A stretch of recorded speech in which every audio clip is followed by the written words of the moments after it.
You're not even her real granddaughter, my father spat, his face contorted with rage. Only blood relatives deserve the family fortune.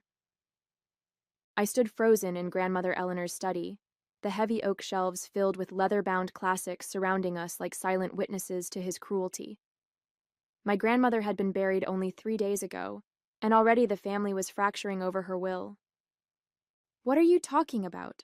I managed, my voice barely audible over the thundering of my heart. Don't play innocent, Jennifer. Your mother's little secret isn't so secret anymore. He paced the oriental rug, pausing to glare at the formal portrait of grandmother hanging above the fireplace. Eleanor was obsessed with bloodlines. Once the lawyer confirms you've got no Blackwell blood, you'll get nothing. I looked him directly in the eyes, fighting to keep my voice steady. Do you promise to keep your word about this? That only blood relatives deserve grandmother's inheritance?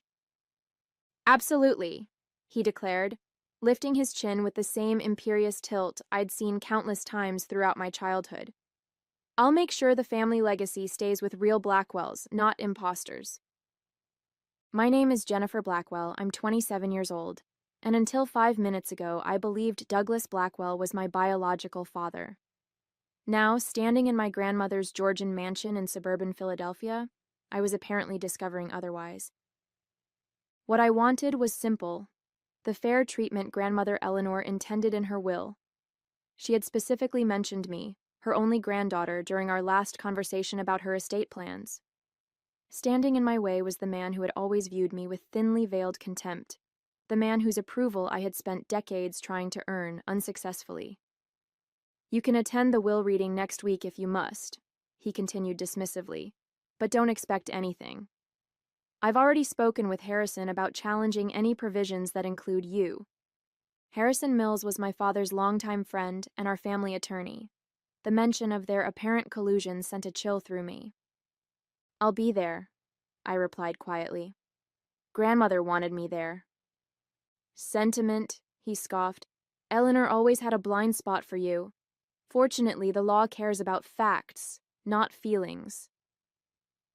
As he strode from the room, I sank into Grandmother's desk chair, running my fingers over the polished walnut surface where she had written countless letters, reviewed business documents, and most recently, finalized her will.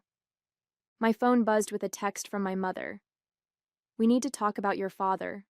Tonight, alone. I stared at the message, unease crawling up my spine. If my father wasn't my biological father, then who was? And how had this secret remained hidden for 27 years? More importantly, why was it surfacing now, just days after Grandmother's death and days before her fortune would be distributed? Whatever truth awaited me, one thing was becoming clear. The father I had spent my life trying to please had been harboring resentment far deeper than I had ever realized. Growing up as a Blackwell meant navigating a world of privilege and weighty expectations. The Blackwell fortune, built on pharmaceutical patents and shrewd investments, had sustained 3 generations of the family in considerable luxury. My father, Douglas, was the elder of 2 sons, which automatically positioned him as the presumptive heir to the majority of the Blackwell assets. His younger brother, James, had been the family rebel, brilliant but restless, unwilling to conform to our grandfather's rigid vision of the family legacy. He'd left Philadelphia to pursue medical research in Seattle, returning only occasionally for major family events. My memories of Uncle James were limited but warm. His easy laugh, thoughtful gifts, and the way he'd speak to me as though my opinions mattered. In contrast, my relationship with my father had always been strained. Douglas Blackwell was a man who measured worth in achievements and status. My brothers, Thomas and William, had fulfilled his expectations admirably, Thomas following him into the family business, William excelling in law school. I, however, had disappointed him at every turn. She lacks the Blackwell drive, he'd remarked to my mother when he thought I couldn't hear. Too soft, too unfocused. Despite graduating with honors and establishing a promising career in historical preservation, nothing I accomplished seemed to meet his standard. I'd attributed this perpetual disappointment to sexism or perhaps unrealistic expectations. never imagining there might be a more fundamental reason for his distance. Grandmother Eleanor had been my sanctuary. Unlike my father, she valued my interest in history and art, encouraging me to pursue a path that honored my passions rather than family tradition. During my undergraduate years, I'd visit her estate every Sunday for tea, listening to her stories of family history and her own quiet rebellions against the constraints placed on women of her generation. "Remember, Jennifer," she often told me, "a Blackwell makes their own path." Her death at 86 had been peaceful, but left an emptiness I was still struggling to navigate. The knowledge that I'd lost my greatest advocate within the family made her absence even more profound. In the days following her funeral, I'd noticed subtle changes in my father's behavior, heightened scrutiny when I interacted with other family members, hushed conversations with Harrison Mills that abruptly ended when I entered a room. I'd dismissed these observations as grief manifesting in different ways, but now they took on a more sinister significance. The last time I'd seen grandmother alive, she'd held my hand with surprising strength and whispered, "Trust your instincts, Jennifer. Not everything is as it appears." At the time, I'd attributed her cryptic words to medication or fatigue. Now I wondered if she'd been trying to prepare me for the storm that was about to break over our family. As I left grandmother's study to meet my mother, I couldn't shake the feeling that I was being drawn into a family drama decades in the making, one with roots deeper than I could yet comprehend. My mother was waiting for me at her favorite cafe, tucked away in a quiet corner of the city, where Blackwells were just ordinary people. She looked smaller somehow, her usually impeccable appearance slightly disheveled, eyes shadowed by sleepless nights. "I never wanted you to find out this way," she began without preamble, her fingers nervously turning her wedding band. "Your father, Douglas, shouldn't have told you like that. It was cruel and self-serving." "So it's true?" I asked, my voice barely above a whisper. "He's not my biological father?" She nodded, tears gathering in her eyes. "It's complicated, Jennifer. More complicated than Douglas makes it sound." Over the next hour, my mother unraveled a story that upended everything I thought I knew about my family. She and James, my uncle, had been in love before she met Douglas. They'd been young, passionate, and planning a future together when James received a prestigious research fellowship in Seattle. "We agreed he should go," she explained. "It was an incredible opportunity. We thought we could manage the distance." But the separation had strained their relationship, and during a particularly difficult period, she'd grown close to Douglas, who had always admired her from afar. A moment of vulnerability led to a brief relationship, one she ended when she realized her heart still belonged to James. When I discovered I was pregnant, I was certain it was James's child. The timing aligned perfectly with his last visit home. Her voice trembled. But Douglas insisted the child was his, and James was already engaged to someone else by then. I didn't want to disrupt his new life. Douglas had proposed immediately, presenting their marriage as the honorable solution. Only later did my mother realize that his interest had never been entirely about her. The Blackwell fortune had strict inheritance provisions that favored male heirs with legitimate children. "He needed a wife and children to secure his position," she said bitterly. "And I needed stability for my baby. It seemed like the best option at the time." Years passed and the secret held. James eventually moved back to Philadelphia with his wife, but they remained childless. When his marriage ended in divorce, he threw himself into medical research, becoming increasingly distant from family affairs. "Did James ever know?" I asked. "No," my mother whispered. "I couldn't bear to disrupt his life again." And as the years passed, it seemed crueler to reveal the truth. The revelation left me reeling. Every memory of childhood now required re-examination. My father's coldness, Uncle James's warmth during his rare visits, Grandmother Eleanor's special attention to me. "Why is Douglas revealing this now?" I finally asked. My mother's expression hardened. "Your grandmother's will. He's always been obsessed with the Blackwell fortune, and now he's worried Eleanor might have left you a significant portion. He needs to discredit your claim. But if I'm not a blood Blackwell? That's just it, she interrupted. You are a Blackwell by blood, just not Douglas's child. You're James's daughter, which makes you Eleanor's granddaughter by blood regardless. The irony was almost too perfect. My father's attempt to cut me out of the inheritance by denying our biological connection might actually strengthen my claim through a different branch of the family tree. What do I do now? I asked, feeling adrift in this new reality. My mother reached across the table to clasp my hands. That depends on what you want, Jennifer. Justice? Acknowledgement? Or simply your fair share of what Eleanor intended for you? I didn't have an answer yet. The betrayal was too fresh, the implications too vast to process in a single conversation. But as we left the cafe, one certainty crystallized in my mind. I would not allow Douglas Blackwell to rewrite my history for his financial gain. The question was how to prove my true parentage before the will reading, and whether that truth would help or harm my position in the complex web of Blackwell inheritance rules. The next morning, I drove to Uncle James's apartment, heart hammering against my ribs. I had called ahead, keeping my reason vague. Family matters to discuss before the will reading. Now, sitting in his modest living room surrounded by scientific journals and travel mementos, I struggled to find the words to upend his world alongside mine. You seem troubled, Jennifer, he observed, setting 2 cups of tea on the coffee table. At 58, James Blackwell remained handsome, with the same dark eyes I saw in my mirror every morning. Is Douglas making things difficult about Eleanor's estate? It's more complicated than that, I began, then faltered. How did one ask a man if he might be your biological father? Uncle James, did you and my mother were you ever together? Before she married father? The cup froze halfway to his lips, his expression shifting from surprise to guarded caution. Why would you ask about ancient history now? Because Douglas has informed me that he's not my biological father, and he's using that claim to challenge my place in grandmother's will. James set his cup down with deliberate care. That sounds like Douglas, calculating even in cruelty. He studied my face with new intensity. What has your mother told you?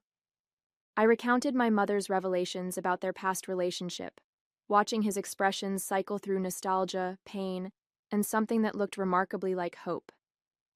I never knew, he said finally. Catherine never told me she was pregnant. By the time I heard about the marriage, it was already done.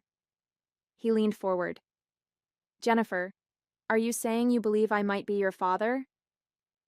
The timing fits, according to Mother, but Douglas is determined to prove I have no Blackwell blood to claim my inheritance. James's expression darkened.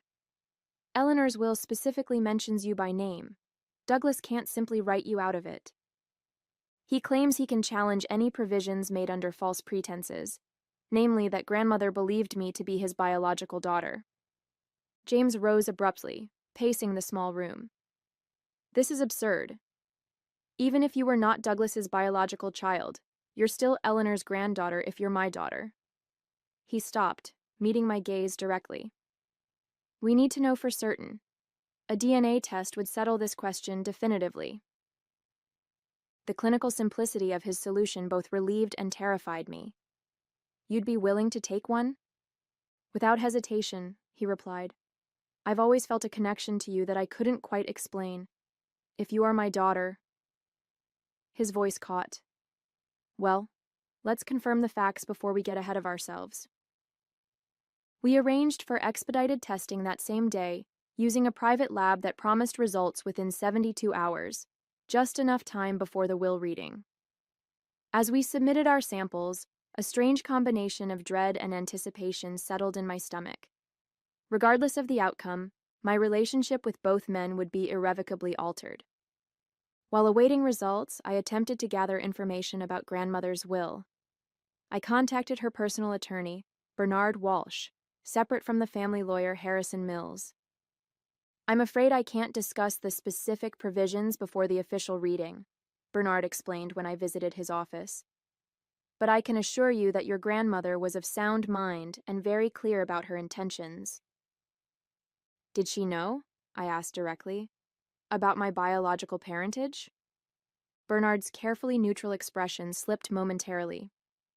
I cannot comment on that, but I will say that Eleanor Blackwell was a remarkably perceptive woman who very little escaped her notice.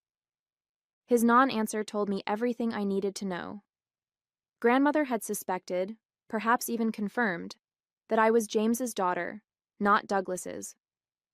My momentary triumph evaporated when I received a formal letter that evening. Harrison Mills had petitioned the court to delay the will reading pending resolution of identity concerns regarding purported beneficiaries. Douglas was moving faster than anticipated, using his legal connections to buy time while he built his case against me. When I called Bernard to ask about the delay, his secretary informed me he had been suddenly hospitalized with pneumonia and would be unavailable indefinitely. It couldn't be coincidence. Douglas was systematically removing my potential allies and information sources. Without Bernard or the DNA results, I would enter the will reading at a severe disadvantage. That night, my mother called in a panic. Douglas knows you met with James. He's furious. Jennifer, be careful. When Douglas feels threatened, he becomes dangerous. The DNA results arrived via encrypted email 2 days before the rescheduled will reading. With trembling fingers, I opened the document, scanning for the conclusion buried amid scientific terminology. Probability of paternity, 99.99998%. James Blackwell was unquestionably my biological father. I sat back, emotions flooding through me. Vindication, grief for the relationship I never had, anger at the years of deception. The scientific confirmation transformed abstract possibility into concrete reality. Douglas, the man who had coldly rejected me my entire life, was not my father at all. I immediately called James, who received the news with quiet emotion. I suspected from the moment you asked, he admitted. You have Catherine's smile, but those eyes, they're Blackwell eyes, my mother's eyes. We agreed to meet before the will reading to discuss our approach. Armed with DNA proof, I finally had leverage against Douglas. Or so I thought. That evening, Harrison Mills requested an urgent meeting at his office. Despite my misgivings, I agreed, curious about this sudden outreach from my father's, no, Douglas's, legal ally. The elegant offices of Mills and Associates signaled old money and discretion. Harrison, silver-haired and impeccably dressed, greeted me with practiced cordiality that didn't reach his eyes. Jennifer, thank you for coming. I thought we should discuss certain developments before the will reading. You mean the fact that Douglas isn't my biological father, or that you filed a frivolous petition to delay the reading? His smile tightened. Actually, I was referring to the DNA test you and James arranged.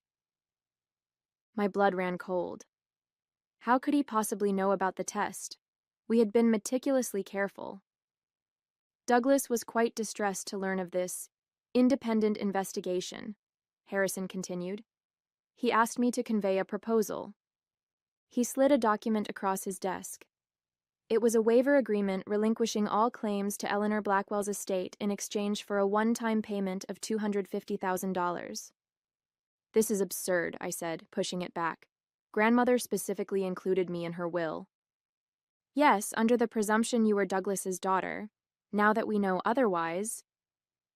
Now we know I'm James's daughter, which makes me even more legitimately Eleanor's granddaughter than if I were Douglas's, I interrupted.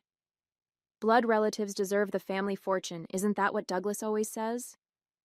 Harrison's expression shifted. There are complexities you're unaware of, Jennifer. Legal nuances regarding the Blackwell Trust that supersede simple biology. What complexities? I'm not at liberty to discuss details before the reading, but I strongly advise you to consider this offer. Douglas is prepared to be quite aggressive in defending the family interests. The veiled threat hung between us. I left without signing, more determined than ever to stand my ground. but deeply unsettled by Harrison's confidence despite our seemingly ironclad DNA evidence. The next morning brought the revelation that shattered my understanding of the entire situation. James called, his voice tight with controlled fury. "Jennifer, I've just received some disturbing information from an old family friend, a nurse who worked with my father decades ago." He paused. "Douglas isn't biologically a Blackwell." "What?" The room seemed to tilt around me. Apparently, my parents adopted Douglas as an infant after my mother had several miscarriages.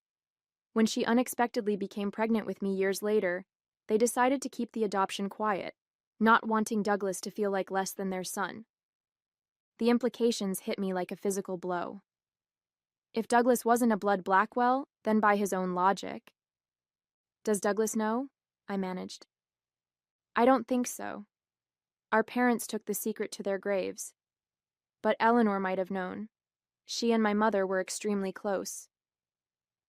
"That's why Harrison was so confident," I breathed. "There must be something in the will or trust documents specifying blood relations." "Exactly. I've been reviewing copies of the original Blackwell Trust. There's a specific clause requiring direct bloodline descent for principal inheritance.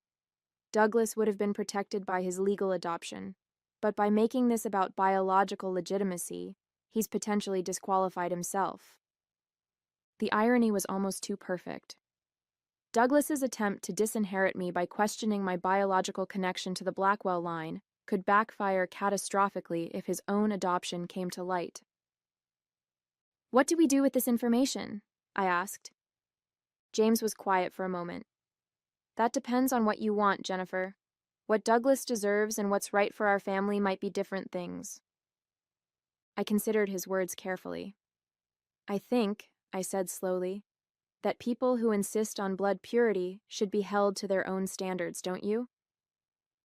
The morning of the will reading dawned crisp and clear, Philadelphia's autumn painting the trees in brilliant hues outside grandmother's mansion where the family had gathered. I arrived early with James, our shared secret a fragile weapon we weren't yet certain how to deploy. Harrison Mills presided from the head of the dining table, leather portfolio open before him, while various Blackwell relatives filled the high-backed chairs. Douglas sat directly opposite me, his posture radiating confidence, flanked by my brothers who looked uncomfortable but determined to support their father. "Before we begin," Harrison announced, "I must address a delicate matter regarding succession eligibility." Douglas straightened, shooting me a triumphant glance. "It has come to our attention that certain beneficiaries named in Eleanor Blackwell's will may not qualify under the bloodline provisions of the original Blackwell Family Trust." My mother, seated beside me, gripped my hand beneath the table. Harrison continued, "As you know, Eleanor's estate is divided between assets she controlled independently and those governed by the family trust established by her father. The trust specifically requires beneficiaries to be blood descendants of the Blackwell line. Which is precisely why we need to address Jennifer's situation," Douglas interrupted smoothly. "Recent information suggests she is not my biological daughter, and therefore has no claim to the Blackwell inheritance." A ripple of murmurs circulated around the table. James and I exchanged glances, our carefully rehearsed plan suddenly derailed by Douglas's preemptive strike. "I have DNA evidence," Douglas continued, sliding a folder toward Harrison, "confirming Jennifer is not my biological child. Under the bloodline requirement, she is ineligible for trust distribution." My heart pounded as Harrison reviewed the documents. We had anticipated raising the paternity issue ourselves, but Douglas had outmaneuvered us by presenting his own testing I had never consented to or provided samples for. "May I ask how you obtained my DNA for this test?" I asked, fighting to keep my voice level. Douglas's smile was cold. "From your water glass at our last family dinner. Quite simple, really." "That's illegal," James interjected. "Unauthorized DNA testing." "Irrelevant to the inheritance question," Harrison cut in. "The science is sound, regardless of collection methods." I felt our carefully constructed plan crumbling. If Harrison accepted Douglas's evidence while dismissing the legality of collection, we would lose our chance to reveal the truth on our terms. I have additional evidence pertinent to the bloodline question, I said firmly, removing our own testing results from my bag. DNA confirmation that James Blackwell is my biological father. The room erupted in shocked exclamations. Douglas's face contorted with fury as he turned on my mother, who met his gaze unflinchingly. This changes nothing, Harrison insisted after reviewing our documentation. The trust specifies Blackwell blood from Eleanor's direct line, which flows through her son Douglas to his legitimate heirs. It was the opening we needed. James stood slowly, commanding the room's attention. I believe we need to examine the precise language of the trust, he said. My understanding is that it requires beneficiaries to be blood descendants of Harold Blackwell, Eleanor's father. If that's the case, we have a significant problem. Harrison frowned. What problem? Douglas is not biologically a Blackwell, James stated clearly. He was adopted as an infant, a fact our parents kept private to protect him, but which Eleanor was aware of. The silence that followed was deafening. Douglas's face drained of color as he stared at his brother in naked shock. That's absurd, he finally sputtered. A desperate lie. I have the adoption records, James continued implacably, and DNA confirmation. He produced another folder. If we're applying a strict bloodline test as Douglas insists, then I am Eleanor's only biological child, and Jennifer, as my biological daughter, is her only blood grandchild. Harrison looked stricken as he examined the documents, his loyalty to Douglas visibly warring with his professional obligations. This is outrageous, Douglas shouted, rising from his chair. I won't stand for this slander. You're the one who insisted only blood relatives deserve the Blackwell fortune, I reminded him quietly. Are you retracting that position now? Before Douglas could respond, the library doors opened to reveal a frail but determined Bernard Walsh, grandmother's personal attorney, leaning on a cane.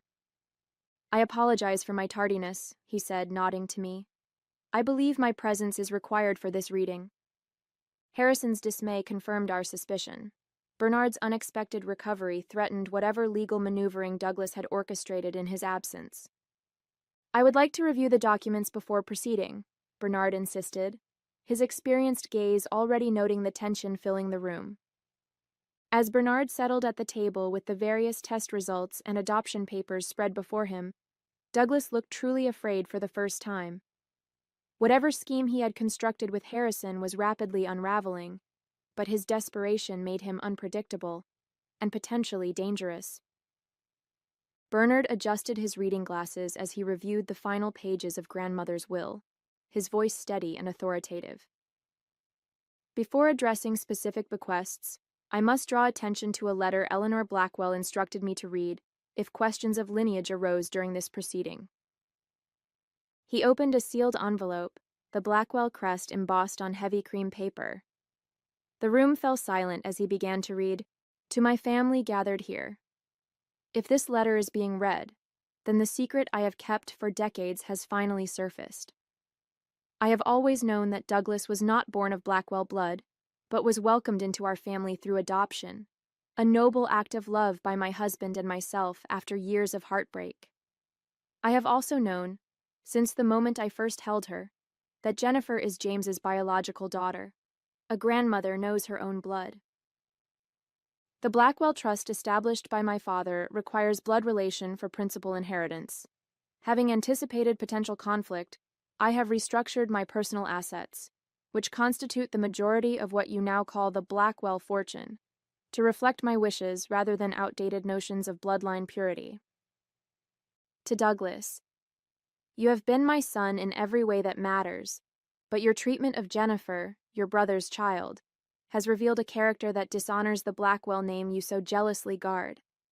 By your own insistence on blood qualification, you have disqualified yourself from what you most covet.